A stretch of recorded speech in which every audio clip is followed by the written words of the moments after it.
Assalamualaikum warahmatullahi wabarakatuh. Perkenalkan, nama saya Muhammad Rifki Zamahendra.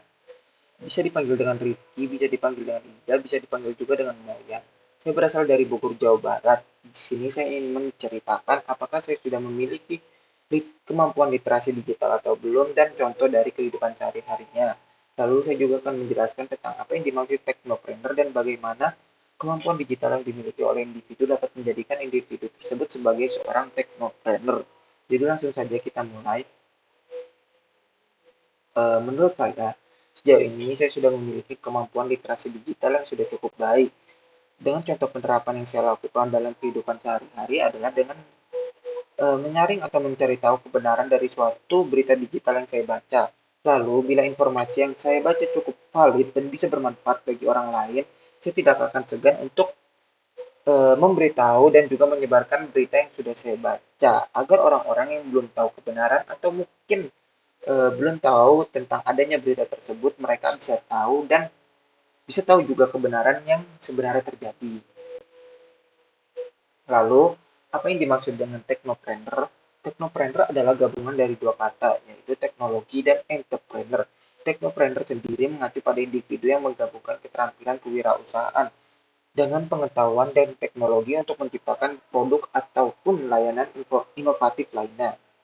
Mereka juga tidak hanya memahami teknologi secara mendalam, tetapi juga memiliki kemampuan untuk mengenali peluang bisnis, merencanakan merencanakan dan mengeksekusi strategi untuk membawa produk atau layanan mereka ke teknologi atau layanan teknologi ke pasar luas. Lalu, eh, bagaimana kemampuan digital yang dimiliki oleh individu dapat menjadikan individu tersebut sebagai seorang teknopreneur? Pertama, menurut saya, kebanyakan dari mereka, bentar saya swipe dulu, swipe slide-nya. Kebanyakan dari mereka yang memiliki kemampuan ataupun eh, memiliki kemampuan teknopreneur itu biasanya menguasai pemrograman dan pengembangan perangkat lunak, di mana hal ini memungkinkan individu tersebut mengembangkan aplikasi, situs web, dan solusi perangkat lunak yang informatif. Mereka juga dapat menciptakan produk yang memecahkan masalah atau memenuhi kebutuhan pasar. Lalu, pemahaman data dan analitik. Kemampuan untuk menganalisis data besar atau big data dapat membantu dalam memahami tren pasar di siklus kehidupan dan juga dapat memenuhi kebutuhan pelanggan serta mengoptimalkan strategi bisnis agar tidak terjadi bangkrut ataupun yang nantinya bisa merugikan diri kita sendiri sebagai seorang teknopreneur. Lalu memanfaatkan kecerdasan buatan. Hal ini digunakan untuk menciptakan solusi yang lebih cerdas dan inovatif.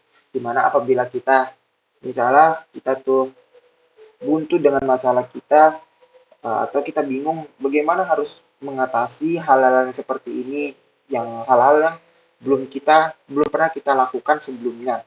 Kita bisa memanfaatkan kecerdasan buatan untuk menciptakan solusi agar masalah kita dapat terselesaikan. Lalu yang terakhir, belum, lalu pemasaran digital. Pemasaran digital yaitu memahami SEO, SEM, media sosial, dan strategi pemasaran digital lainnya yang memungkinkan seorang teknopreneur untuk mempromosikan produk mereka secara efektif untuk mencapai audiens yang lebih luas. Bentar teman-teman, bentar ibu maaf, kayaknya saya ketinggalan satu yaitu desain UX atau UI. Nah menurut saya hal ini tuh cukup sangat penting bahkan dalam diri seorang teknopreneur ataupun seorang yang ingin menjadi teknopreneur di mana tampilan dari situs web ataupun aplikasi software yang akan kita gunakan tuh berpengaruh kepada audiens kita nantinya. Kalau aplikasi desain atau UI atau UX-nya kita jelek, berat, nah kemungkinan audiens-audiens tuh pasti akan mencari UI UX yang lebih bagus, yang lebih ringan dan kompatibel kepada device-device mereka. Menurut saya ini hal ini penting banget karena nggak semua device orang tuh mampu untuk menjalankan UI atau UX yang berat dari suatu aplikasi.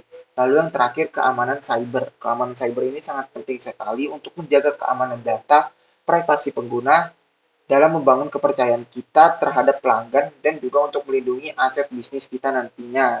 Sekian yang bisa saya sampaikan, kurang lebihnya mohon maaf. Wabillahi taufiq wal hidayah. Wassalamualaikum warahmatullahi wabarakatuh.